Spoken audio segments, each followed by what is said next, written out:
It's Cousin Daddy. All right, guys, thank you so much for stopping by the channel. If you could, please take a second, like and subscribe. I really would appreciate it. All right, guys, today, the topic I want to get into is carrying a firearm, carrying a gun on your body, right? And what that looks like. Guys, first off, let me go ahead and qualify myself. I'm a military veteran. I am a licensed, permitted gun holder, and I live in a state that in January is about to go constitutional carry. And I came from a state that I carried a gun license for many years, and they're also about to go constitutional carry next year. And here's the thing. Even though the states that I live in is going constitutional carry, I travel to other surrounding states, and I always want to have a permit on me. So when I travel, then I can be legal with my gun that I carry. Two, the next thing that I learn and the next thing that I do is I learn the law of the state I live in for handguns, and I also learn the laws of the states that surround me that I travel to, and their laws and rules, or they have red flag laws or whatever it is going on, for their criteria to be able to carry a weapon, a gun in their state. Now, how did I get to the point to where I decided one day that I wanted to carry? You know, walking around in different environments and living in different environments and just being in the world on a daily, you know, I don't want to be the product of a sitting duck, right? So I don't want to be in a position to where if something was to happen to me, if a violence was to occur, I want to be in a position where I am able to defend myself and defend the ones that are with me, right? That's basically why you carry a gun. You carry a gun to be able to protect yourself in case you get robbed, shot at, tried to get stabbed, brutally beaten over, almost killed. You feel like your life's in threatened, and you want to be able to have something to be able to counter that, right?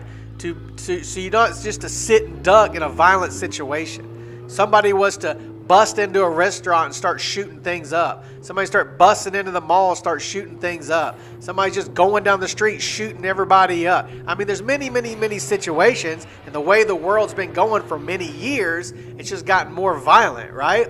So I made that decision many years ago that I wasn't going to be just a duck sitting in the pond all by itself, right? That I was going to be able to put myself in a position where I could defend myself away from something like that, right?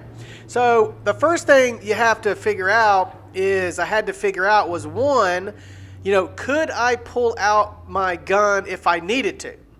So that's kind of the first question that I needed to come to grips with, right? Could I pull out the gun and use it if I had to, right? Once I made that decision, I had to look at step two, the next question, which is, if I pulled the gun out and I use it, or I just pull it out in some states if I brandish it, am I willing to deal with the legal ramifications that happen after that? So is the situation that I'm going to be in, once I pull that firearm out in whatever situation I'm in, am I willing to deal with that? And then once I said, yeah, I'm willing to pull it out if I need to defend myself and defend my family and my life, and I'm willing to deal with the situations that happen after that legally, then I was ready to go ahead and get a gun that I was comfortable with and start to put that on my body. And here's what I did, guys.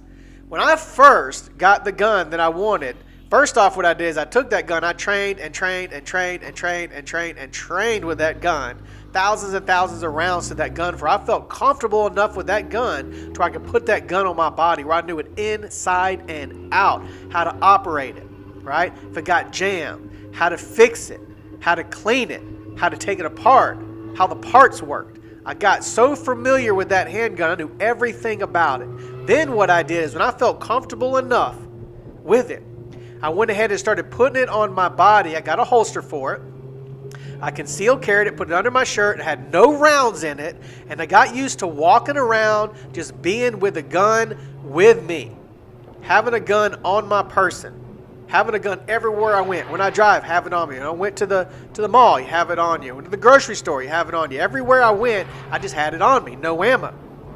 When I got used to it and I felt comfortable about it, what happened then is I went ahead and put rounds in the firearm, filled up the magazine, put it in the bottom of the gun, and then carried it, right? I wasn't like putting a round in the chamber. I just had ammo in it to the position. I had to pull it out, rack the round in, and then be able to use it if a situation was to happen. But I wasn't comfortable with having a round in the chamber at that point in time. Over a period of time of carrying it, training, I trained where I would pull it out, rack the round in, and then fire it, right? I did that for a very long time, and then one day I got to the point where I felt comfortable enough to go ahead and chamber the round and have a round live in the handgun all the time. And guys, that is a whole nother level of carrying when you're carrying around in the chamber. And I did that for many years. And guys, here's my opinion.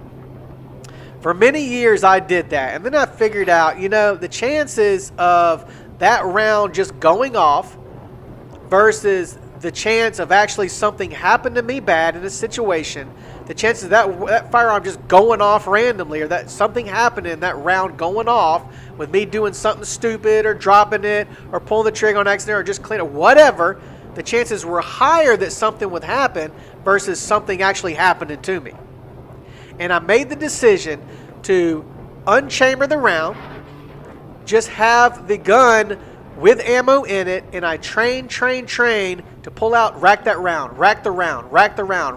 I felt more safe without having the round in the chamber. Now, guys, this is a whole topic in itself, and I'm going to be talking about that situation. But, guys, that's how I started carrying a firearm. That's how I got to the point to where I was most comfortable carrying a firearm, and that's the way I carry today. So I will be talking more about that topic. But guys, I want to say thank you so much for stopping by the channel. Thank you for viewing the video today. And I'm going to go ahead and let you go. Enjoy the day, and let's go 2A.